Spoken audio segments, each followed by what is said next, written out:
पूरे देश के अंदर, पूरे उत्तराखंड के अंदर आक्रोश है, बड़े पैमाने पर लोग सड़कों पर है।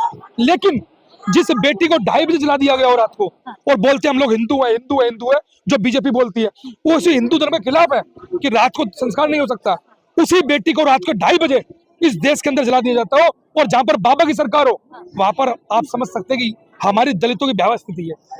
लेकिन आप कह रहे हैं यूपी में आपकी स्थिति को बराबर, लेकिन योगी जी कह रहे हैं कि लॉ एंड ऑर्डर यूपी में है, अगर किसी लड़की को छेड़ता है तो तुरंत लड़की को एक्शन लेना चाहिए ना। मैडम, आप इस बात को ऐसा समझिए, लॉ एंड ऑर्डर के बारे में थोड़ी सी बात बताना चाहूंगा।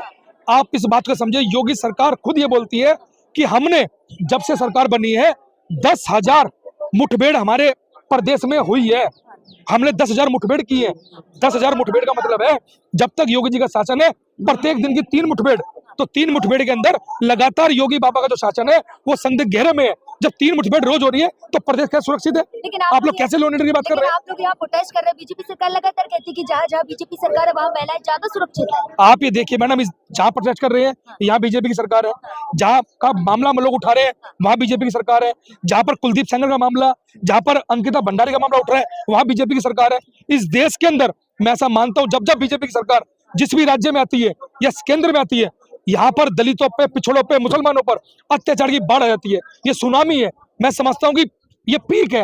नरेंद्र मोदी की सरकार में दलितों के इंतहा अत्याचार की पीक पर चल रहा है। इतने अत्याचार लगातार हो रहे हैं, मकान हमारे तोड़े जा रहे हैं, इज्जत हमारी लूटी जा रही है। अगर गलती से बाथरूम निकल जाए तो बाथरूम चटवाया जा रहा है। आप सोचिए, मूंछ रखने पर, घोड़ी चढ़ने पर, जहां पर दलितों को मार दिया जाता हो, पिटाई नहीं हो रही, हमारी तो हत्याएं होती है मैडम, हत्याएं। तो हत्याएं जहां पर हो रही हो और वहां पे न्याय क्या मिलेगी हमारे को? न्याय तो कोसों दूर है हमारे से। हमारे को रोड पे 6 साल बाद रोड पे उतरना पड़ रहा है। अगर ये लड़की अपर कास्ट की होती, क्या हमें रोड पे उतरना पड़ता? आप ये देखिए, 2012 के अंदर दिल्ली के अंदर बलात्कार हुआ, जिसको दामनी कांड के नाम जानते हैं। दामनी कांड के लिए पूरा इंटरनेशनल लेवल पर जो है लोग रोड पर उतरे, और आज ये देश की बेटी नहीं है, ये दलित की बेटी है। भारत की मीडिया भी टैगलाइन है दलितों का अत्याचार, ये दलित की बेटी है।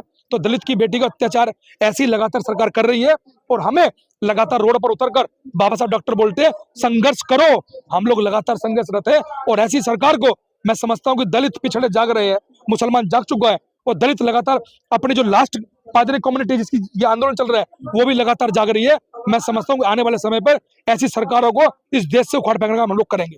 लेकिन आप कह रहे हैं उखाड़ फेंकी गई सरकार को, जहाँ एक तरफ आप यूपी के या फिर कहीं और जगह बॉम्बे की बात कर रहे थे, तो उसकी बात ना छोड़ के बांग्लादेश की बात कर रहे हैं ना, क्योंकि वहाँ पे हिंदुओं पे अत्याचार। मैडम, आप ये देखिए, इस देश की मीडिया को भी और इस देश के बीजेपी ताकत हिंदुओं को भी बांग्लादेश में पिटता हुआ हिंदू दिखाई दे रहा है। दलितों की इस देश के अंदर जिसको हिंदू बोला जा रहा है उनको यहाँ दिखाई दे रहा। यहाँ पर हरिओम वाल्मीकि हत्या कर दी गई, ये अत्याचार नहीं है।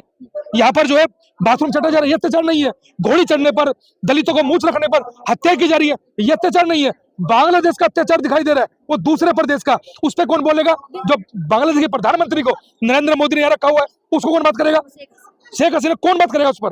वो नहीं दिखाई दे रहा। कह तो रहे कि भारत है अपने घर में है, वो तो बात। अरे तो मैडम, हम भी तो ये कह रहे हैं कि जो दलित, तो जो बांग्लादेश मुसलमान सतरा, वो घटना निंदनीय है, हम लोग भी निंदा करते हैं उसकी। लेकिन जो इस देश के साथ जो हिंदुओं के नाम पर, लोगों को हिंदू इकट्ठा करने के नाम पर इस देश में दलितों को मूंछ रखने पर, घोड़े चढ़ने पर हरिओम वाल्मीकि की हत्या कर दी जाती है, यहाँ पर बाथरूम चटाया जा रहा हो, तो कितनी भयावह स्थिति है। एक तरफ दलितों को पैर धो जा रहे हैं और दलितों पर हत्या की जा रही है, एक तरफ दलितों को पैर धो जा रहे हैं, उनके मकान तोड़े जा रहे हैं। बीजेपी में सबका सम्मान है ना, आपने देखा नहीं कहीं मैडम बीजेपी आता है तो आप ही लोगों के घर में जाके खाना खाते हैं, पानी पीते हैं, देखा? मैडम, आपने कभी ऐसा देखा है कि कोई दलितों को बीजेपी ने बोला हो कि दलित आज ब्राह्मण घर में रुकेगा?